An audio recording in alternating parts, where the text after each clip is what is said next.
تو اللہ تعالیٰ نے اس موقع پر بھی جب کہ والدین مشرک ہوں تب بھی کہا کہ تم نے شکر ان کا ادا کرنا ہے. حضرت سعد بن ابی وقاص کے لیے آتا ہے کہ جب وہ اسلام لے کر آئے، نوجوان تھے، رسول اللہ صلی اللہ علیہ وسلم پر ایمان لے آئے، تو ان کی والدہ مشرک تھیں. ان کی والدہ نے کہا کہ جب تک تم اپنے باپ دادا کے دین پر واپس نہیں آؤ گے میں کچھ کھاؤں گی نہیں اور کچھ نہیں پیوں گی. سعد بن نبی وقاص نے ان کو بہت سمجھانے کی کوشش کی. حضرت سعد ان سے کہتے رہے کہ دیکھیں یہی اصل دین ہے، یہی اصل رسول ہیں، انہی کی ہم سب کو جو تھی بہت عرصے سے تلاش تھی، آپ بھی ان پر ایمان لے آئیں. وہ نہیں مانی. تو حضرت سعد نے کیا کہا کہ آپ کے جیسی 100 روحیں بھی ماں بن کر آ جائیں گی تب بھی میں رسول اللہ صلی اللہ علیہ وسلم کے اوپر سے ایمان سے دعویٰ نہیں ہٹاؤں گا. لیکن اپنی ماں کے ساتھ انہوں نے بد زبانی نہیں کی، بد اخلاقی نہیں کی، ان پر لان تان نہیں کی، ان کو قرض نہیں کیا، ان کو یہ نہیں کہا کہ آپ تو میری بات کبھی سمجھتے ہی نہیں ہیں. یہ انداز نہیں اپنایا. مشرک والدہ سے بھی کس محبت سے انہوں نے بات کی کہ ان کو یہ کہا کہ آپ بھی اس دین کی طرف آنے کی کوشش کریں. بالکل جیسے ابراہیم علیہ السلام نے اپنے والد کو بہت ریکویسٹ کر کر کے کہا کہ آپ اس دین کو سمجھیں، اور پھر آخر میں کیا کہا، میں آپ کے لیے اللہ سے آپ کی مغفرت کی دعا کروں گا تاکہ اللہ آپ کو ہدایت کی توفیق دے دے. یہ تو ایکسٹریم ہے جو آپ کے اور میرے سامنے ہے کہ ماں باپ کے ساتھ مجھے اور آپ کو کس رویے کو اڈاپٹ کرنے کا کہا گیا ہے. These are extremes. آپ کی اور میرے والدین آپ کی اور میرے سامنے موجود ہیں.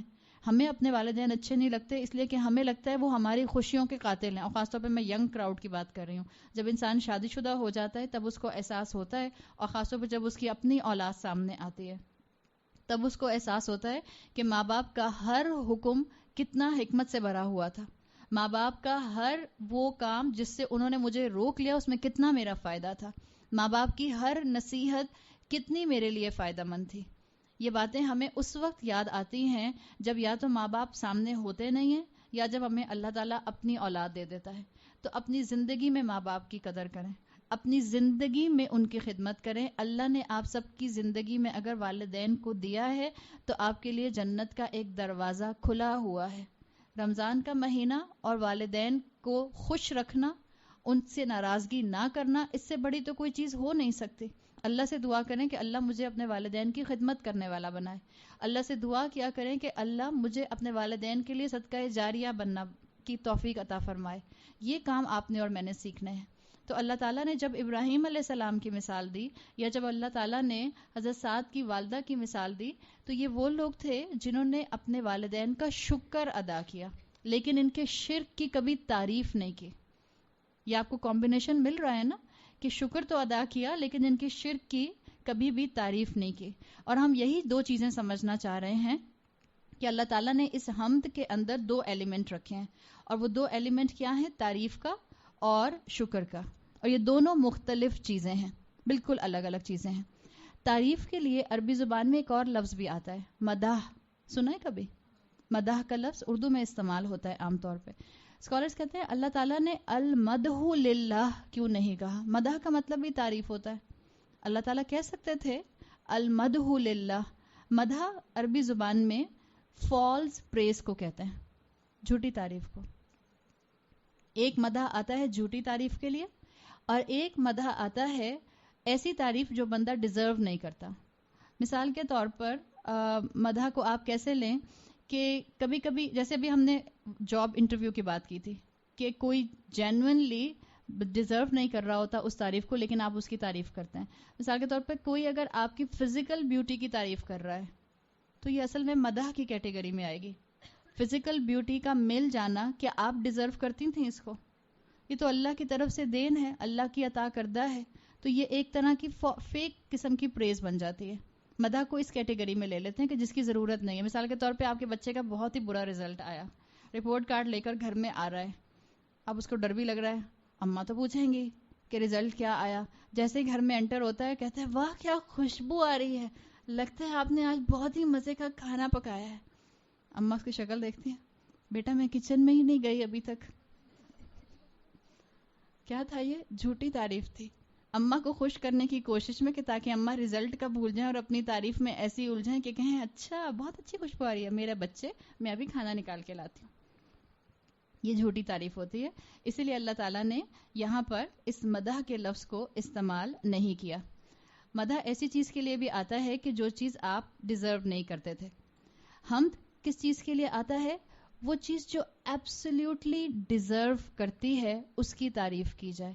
اور ہم نے جب اللہ کا نام دیکھا تھا، اللہ کا اسم ذات، تو ہم نے دیکھا تھا کہ اللہ وہ ہستی جو ہر طرح کی پرفیکشن رکھتی ہے.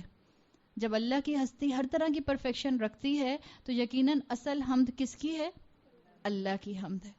اگر کوئی میری بھی تعریف کرتا ہے، اگر کوئی آپ کی بھی تعریف کرتا ہے کہ آپ میں فلاں عادت بہت اچھی ہے، آپ کے بال بہت اچھے ہیں مثال کے طور پہ، آپ کی آنکھیں بہت اچھی ہیں، آپ کے گفتگو کا انداز بہت اچھا ہے، آپ کی آواز بہت اچھی ہے، کوئی آپ کی تعریف کر رہا ہے نا، یہ حمد بھی اصل میں کہاں الٹیمیٹلی جا رہی ہے؟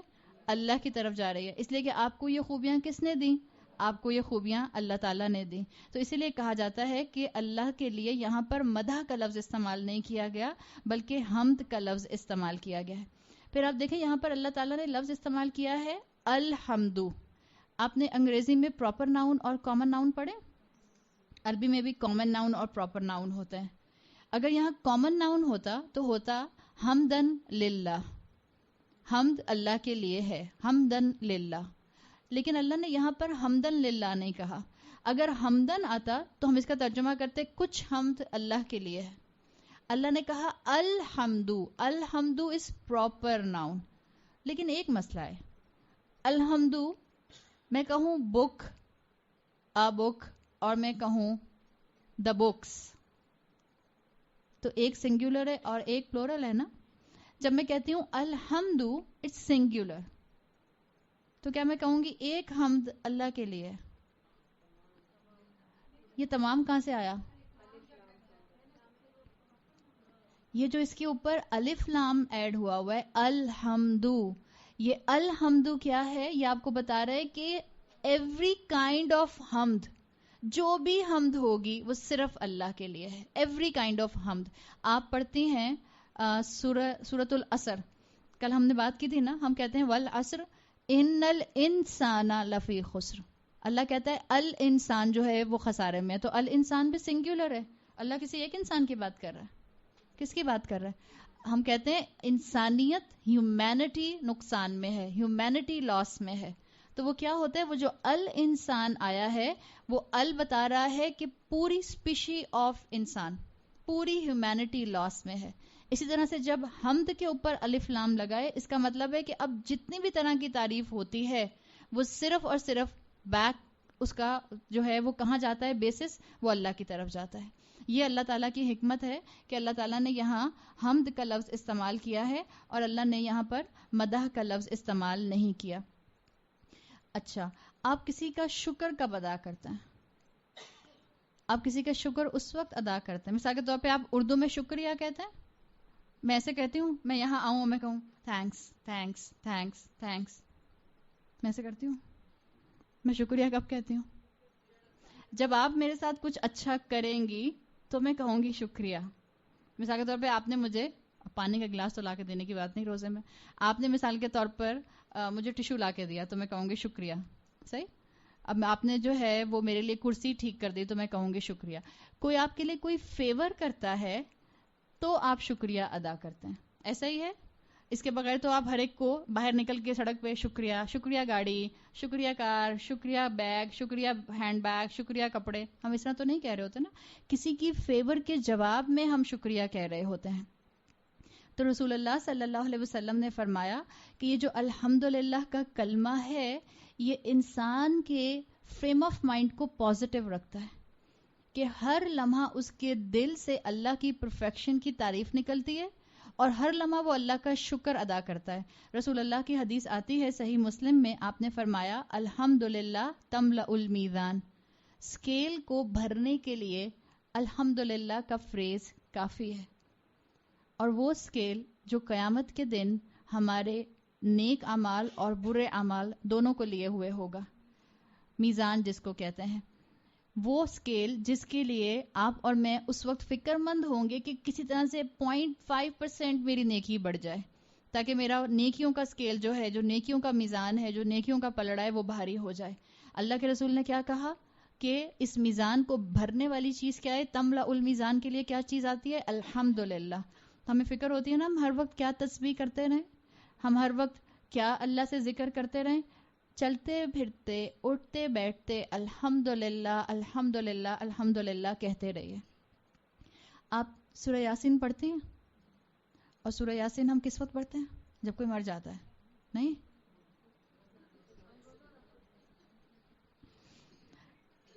اچھا ویسے بھی پڑھتے ہیں. اچھا الحمدللہ. ویسے ہمارے معاشرے میں کانسیپٹ یہ ہے کہ سورہ یاسین اس وقت پڑھی جاتی ہے جب کوئی مر جاتا ہے. اچھا جب کوئی مرنے والا ہوتا ہے. چلیں اچھا اس کی تو کسی نہ کسی طرح سے کچھ اوتھینٹسٹی مل جاتی ہے کہ جب کوئی مرنے والا ہو تو آپ اس کے پاس بیٹھ کے سورہ یاسین پڑھ لیں. لیکن مرنے کے بعد سورہ یاسین پڑھنا، اس کی کوئی روٹس، اس کا کوئی بیسس آپ کو دین میں نہیں ملتا. سورہ یاسین میں اللہ تعالیٰ نے کہا ہے کہ تمہارے اعمال کا امپیکٹ دو طرح ہوتا ہے، قدموا و آثارہم. ایک یہ کہ جو آپ اپنے آگے چھوڑ کے جا رہے ہیں، اور ایک یہ جو آپ اپنے پیچھے چھوڑ کر جا رہے ہیں. مثال کے طور پہ آپ یہاں آئی ہیں، گاڑی میں بیٹھ کر آئی ہیں، آپ کسی کنوینس کے اوپر بیٹھ کر آئی ہیں، آپ جس راستے سے گزر کر آئی ہیں، اگر آپ اس راستے سے اللہ کا ذکر کرتے ہوئے آتی تو قیامت کے دن یہ زمین آپ کے لیے گواہی دیتی کہ اللہ میری بندی جب اس جگہ سے گزری تھی تو آپ کی حمد کر رہی تھی، آپ کا ذکر کر رہی تھی، آپ کی تسبیح کر رہی تھی. اب یہ بتائیں کہ ہماری زمین اسٹیشنری ہے سولر سسٹم میں یا موو کرتے ہیں؟ ہمارا سولر سسٹم اسٹیشنری ہے یا موو کرتا ہے؟ ایک زمانے میں کہا جاتا تھا کہ سن از اسٹیشنری، پھر بعد میں پتا چلا کہ یہ سن اسٹیشنری نہیں ہے، یہ سن اپنے سولر سسٹم کو لے کر ایک بڑے سٹار ویگا کی طرف جو ہے وہ ٹریول کر رہا ہے تیزی سے. تو آپ کا پورا سولر سسٹم جو ہے، نہ صرف زمین جہاں اس وقت آج ہے وہاں کل ہوگی، اب پورا سولر سسٹم گیلیکسی میں، ملکی وے گیلیکسی میں جہاں آج ہے کل یہاں نہیں ہوگا، موو کر کے کہیں اور چلا گیا ہوگا. اب آپ امیجن کریں کہ آپ کے ذکر کے امپریشن کائنات میں کہاں کہاں لگ سکتے ہیں. جس وقت آپ کو یاد آ جائے، شیطان بھلاتا ہے، نفس بھلاتا ہے، جب آپ کو یاد آ جائے اللہ اکبر الحمدللہ سبحان اللہ، بولتی رہیے، کہتی رہیے. وضو ہے نہیں ہے، سر پہ دوپٹہ ہے نہیں ہے، اس سے کوئی فرق نہیں پڑتا. دل کو اٹیچ کریں اللہ کے ساتھ، ذکر کرتے رہیں. یہ کائنات کے اوپر آپ کے امپریشنز رہ جائیں گے، یا آپ کے آثار رہ جائیں گے. آپ کے لیے یہ پیچھے آپ کی گواہی رہ جائے گی، اللہ میری بندی یہاں سے گزری تھی، اس جگہ سے آپ کی حمد کرتی ہوئی گئی تھی. یہ زمین آپ کے لیے قیامت کے دن گواہی دے گی، یہ آسمان، یہ کائنات آپ کے لیے آخرت میں گواہی دے گا. اور جس وقت روز محشر میں ہم دیکھ رہے ہوں گے کہ ہمارے سامنے ہماری نیکیاں راکھ کی طرح، ایشز کی طرح ویٹ لیس ہو رہی ہیں، کہیں ریا کی وجہ سے، کہیں کسی کی غیبت کی وجہ سے، کہیں کسی کے ساتھ زیادتی کرنے کی وجہ سے، کہیں کسی کی نافرمانی کرنے کی وجہ سے، کہیں ماں باپ کا دل دکھانے کی وجہ سے، کہیں کسی کا حق مارنے کی وجہ سے. انسان اپنی آنکھوں کے سامنے اپنی نیکیوں کو ایشز میں کنورٹ ہوتے ہوئے دیکھ رہا ہوگا. ایش کا وزن کتنا ہوتا ہے؟ راکھ کا کوئی وزن نہیں ہوتا. کچرے کا ڈھیر ہو، آپ اس میں آگ لگا دیں، اس کے بعد وہ بالکل ہوا کی طرح بالکل لائٹ سا ہو جاتا ہے. آپ ایک پھونک ماریں اڑ کر وہ جاتا ہے. لوگ اپنے آنکھوں کے سامنے قیامت کے دن اپنی نیکیوں کو راکھ بنتا ہوا دیکھ رہے ہوں گے. اس موقع کے اوپر اگر آپ کو کوئی وزنی چیز مل جائے تو وہ آپ کے لیے کتنا بڑا اینکر ہوگی، کتنا بڑا سہارا ہوگی. تو ذکر کو کبھی انڈر ایسٹیمیٹ نہ کریں، کبھی انڈر ایسٹیمیٹ نہ کریں. ہم کہتے ہیں ہم اس لیے ذکر نہیں کرتے کہ ہمارا ذہن تو کہیں اور چلا جاتا ہے، زبان ذکر کر رہی ہوتی ہے. کوئی بات نہیں، آپ کو جب یاد آئے آپ واپس اپنے آپ کو ڈائیورٹ کریں اس ذکر کی انڈرسٹینڈنگ کی طرف. آپ بھول جائیں گی، ہو سکتا ہے آپ کے ہاتھ کوئی کام کر رہے ہوں لیکن آپ کی زبان ذکر کر رہی ہو. اپنی زبان کو ذکر سے انوالو رکھیں، اپنی زبان کو اللہ کے ذکر سے تر رکھیں. انشاءاللہ یہ جو آپ کی ہلتی ہوئی زبان ہے یہ گواہی دے گی قیامت کے دن. کیا ہمارے اعضاء، ہمارے آرگنز قیامت کے دن ہمارے لیے گواہی نہیں دیں گے؟ یا ہماری فیور میں بولیں گے یا ہمارے اگینسٹ بولیں گے؟ یہ میرے ہاتھ جو آج مجھے لگ رہے ہیں کہ یہ میری چیز ہیں، یہ اللہ کے سپائے ہیں. یہ میرے آنکھیں، یہ میری سکن، یہ میرے پاؤں جو مجھے لگتا ہے میری چیز ہے، میرا آنرشپ ہے، میری ملکیت ہے. یہ قیامت کے دن اللہ کے جاسوس ہیں، قیامت کے دن میرے خلاف بولیں گے. اللہ یہ اپنے پیروں سے چل کر یہاں گئی تھی، یہی 2 پیر ہیں، آپ کے پاس چوائس ہے. آپ ان پیروں پر چل کر کہاں جاتے ہیں؟ اللہ کی فرما برداری کی جگہوں پر یا اللہ کی نافرمانی کی جگہ پر؟ یہی آپ کا 5 فٹ کا جسم ہے، آپ کے پاس چوائس ہے. آپ اس 5 فٹ کے جسم کو اللہ کا فرما بردار بناتے ہیں یا اللہ کا نافرمان بناتے ہیں. یہی آپ کے ہاتھ ہیں، ان ہاتھوں سے آپ کس کو ٹیکسٹ کرتے ہیں، کن الفاظ میں ٹیکسٹ کرتے ہیں، کن لینگویجز کو یوز کرتے ہیں. یہی آپ کے خلاف قیامت کے دن گواہی دیں گے. یہی آپ کی زبان ہے، یہ ذکر میں بھی تر رہ سکتی ہے، ذکر سے بھی فلو کر سکتی ہے، اور یہی زبان ماں باپ کی نافرمان بھی ہو سکتی ہے. Choice is yours. کیا اکٹھا کر رہے ہیں آپ اور میں؟ تو اللہ کے رسول نے کہہ دیا کہ یہ سب سے بھاری کلمہ ہے جو کہ میزان کو بھر دے گا. پھر ہم قرآن میں دیکھتے ہیں کہ اللہ تعالیٰ نے کئی